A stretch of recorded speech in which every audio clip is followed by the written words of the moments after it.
ልጆቻችን በቋንቋ እጥረትና በሕግ አማካሪ እጦት ለሞት እንዳይዳረጉ ሲሉ ብፁዕ ወቅዱስ አቡነ ማትያስ ገለጹ።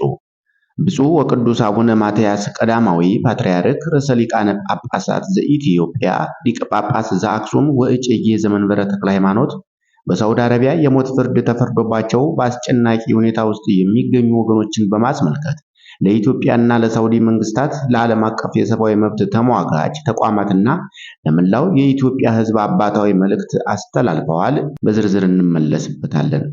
ተመድ የዛሬውን ነባራዊ ሁኔታ በማንጸባረቅ አፍሪካን በአግባቡ ሊወክል ይገባል ሲሉ ጠቅላይ ሚኒስትር ዶክተር አብይ አህመድ ተናገሩ።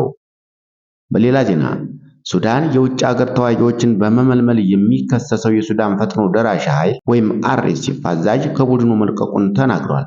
ጤና ይስጥልኝ ክቡራንና ክቡራት የቻናሌ ቤተሰቦች፣ ለሰዓቱ ያዘጋጀኋቸውን አጫጭር ዘገባዎች ወደ እናንተ ይዤ ቀርቤያለሁ። እስከ ፍጻሜው ድረስ እንድትከታተሉ በአክብሮት እየጠየቅኩ ለቻናሉ አዲስ ከሆናችሁ ሰብስክራይብ፣ ላይክ እና ሼር ማድረግ እንዳይዘነጋ። ወደ ዝርዝር ዜናዎች አልፋለሁ። ብፁዕ ወቅዱስ አቡነ ማትያስ ቀዳማዊ ፓትርያርክ ርዕሰ ሊቃነ ጳጳሳት ዘኢትዮጵያ ሊቀ ጳጳስ ዘአክሱም ወእጨጌ ዘመንበረ ተክለ ሃይማኖት በሳውዲ አረቢያ የሞት ፍርድ ተፈርዶባቸው በአስጨናቂ ሁኔታ ውስጥ የሚገኙ ወገኖችን በማስመልከት ለኢትዮጵያና ለሳውዲ መንግስታት፣ ለዓለም አቀፍ የሰብአዊ መብት ተሟጋች ተቋማትና ለመላው የኢትዮጵያ ሕዝብ አባታዊ መልእክት አስተላልፈዋል። ቅዱስነታቸው ያስተላለፉት አባታዊ መልእክትም እንደሚከተለው ነው። መልእክተ ብፁዕ ወቅዱስ ፓትርያርክ። በስመ አብ ወወልድ ወመንፈስ ቅዱስ አሐዱ አምላክ አሜን። ከእነርሱ ጋር አብራችኋቸው እንደታሰራችሁ ሆናችሁ እስረኞችን አስቡ። መከራ የጸናባቸውንም በስጋችሁ ከእነርሱ ጋር እንዳላችሁ ሆናችሁ አስቡ። ዕብራውያን 13:3። እውነተኛ እምነትም ሆነ ጤናማ አመለካከት የሚመዘነው መከራ ስለሚቀበሉ ሰዎች ሰምቶና አይቶ በዝምታ ባለማለፍ ይልቁንም በእነርሱ ሕመም ውስጥ ራስን በማስገባት የሚሰማው ጥልቅ ሐዘንና በሚደረገው ድጋፍ ነው።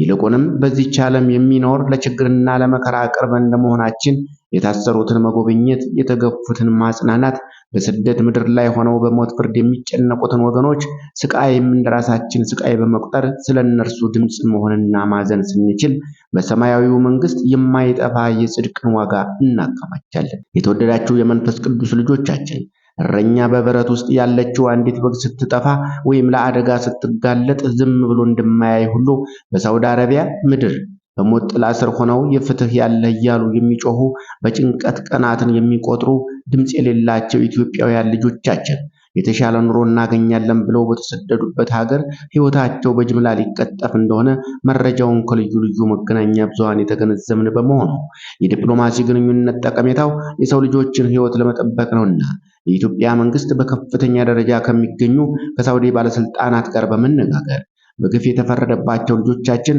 የሞት ፍርድ እንዲነሳላቸውና ወደ ሀገራቸው የሚመለሱበት መንገድ ይመቻች ዘንድ የተጀመሩ ስራዎች ልዩ ትኩረት እንዲሰጥባቸው፣ ወገኖቻችንም በቋንቋ እጥረትና በሕግ አማካሪ እጦት ለሞት እንዳይዳረጉ ከአደራ ጭምር እናሳስባለን።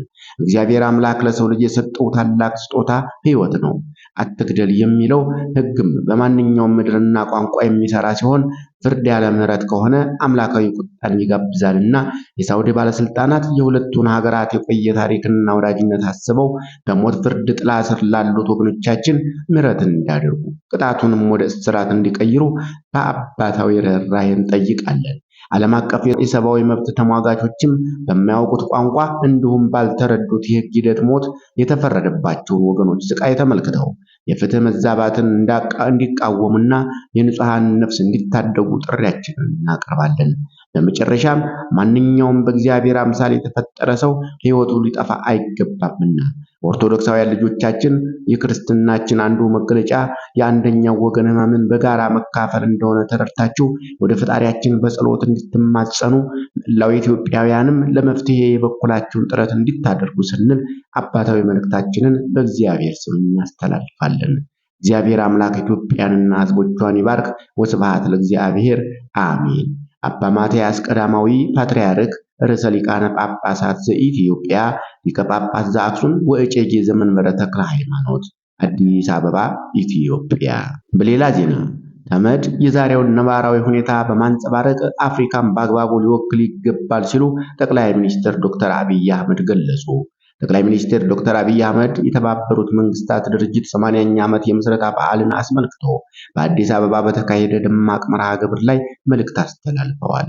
ጠቅላይ ሚኒስትሩ በዚህ ታሪካዊ ንግግራቸው ዓለም አቀፉ ተቋም የዘመኑን ነባራዊ ሁኔታ ባገናዘበ መልኩ ራሱን ሊያሻሽል እንደሚገባም በአጽንኦት አሳስበዋል።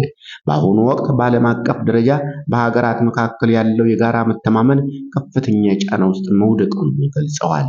በዓለማችን የሚከሰቱ ግጭቶች ከመቼውም ጊዜ በላይ ውስብስብ እየሆኑ መምጣታቸውን የጠቆሙት ጠቅላይ ሚኒስትሩ ቃል በሚገባና በተጨባጭ በመሬት ላይ ባለው ሁኔታ መካከል ሰፊ ክፍተት መኖሩን አስገንዝበዋል። ሱዳን የውጭ ሀገር ተዋጊዎችን በመመልመል የሚከሰሰው የሱዳን ፈጥኖ ደራሽ ኃይል አዛዥ ከቡድኑ መልቀቁን ተናግሯል።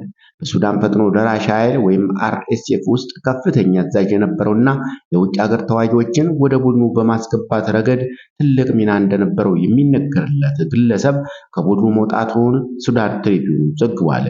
በስፋት አልሻባና በመባል የሚታወቀው አሊ ሪዚቅ ሰኞ ዕለት በማህበራዊ ሚዲያ በተሰራጨ የተንቀሳቃሽ ምስል ወይም ቪዲዮ ከታጣቂ ኃይሎች ጋር የነበረውን ግንኙነት በይፋ ማቋረጡን ገልጿል።